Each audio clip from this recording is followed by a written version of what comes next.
দেখো বন্ধুরা, আজ আমি অঙ্ক করছি নবম শ্রেণী, কোষে দেখি 10.2 দেখো 3-টা অঙ্কটাতে কী বলা আছে, 110টি আম বিক্রি করে 120টি আমের ক্রয় মূল্য পেলে শতকরা লাভ কত। আচ্ছা, এখানে ধরি প্রতিটি আমের ক্রয় মূল্য সমান 1 টাকা ধরলাম।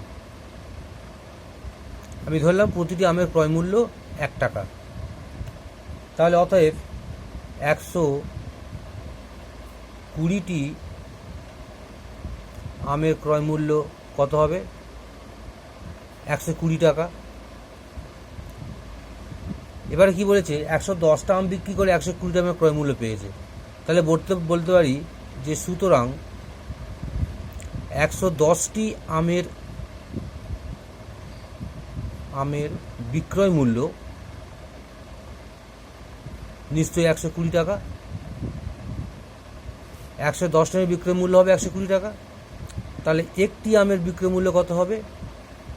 120/110, 0 কেটে দাও, ইজিক্যাল টু 12/11 টাকা। তাই দাঁড়ালো একটি আমের বিক্রয় মূল্য 12/11 টাকা। অতএব একটি আমে লাভ কত হয়?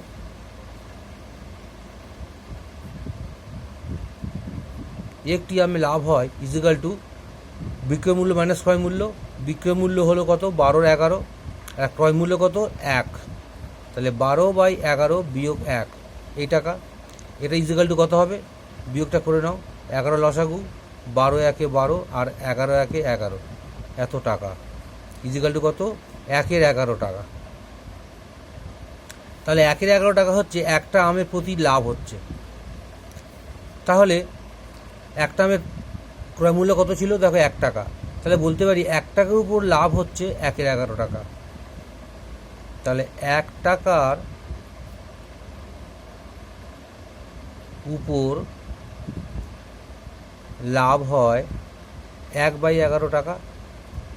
তাহলে 100 টাকার উপর লাভ কত হবে বের করে নেব। 100 টাকার উপর লাভ হয় 1/11 × 100, এত টাকা ইজিক্যাল টু কত হবে? 100/11, এত টাকা ইজিক্যাল টু পূর্ণ সংখ্যা করে নাও, 9×1 = 99, 9 × 1/11 টাকা। তার লাভ এটাই হবে। অতএব তার লাভ হলো ইজিক্যাল টু 9 × 1/11%। দেখো এটাই উত্তর।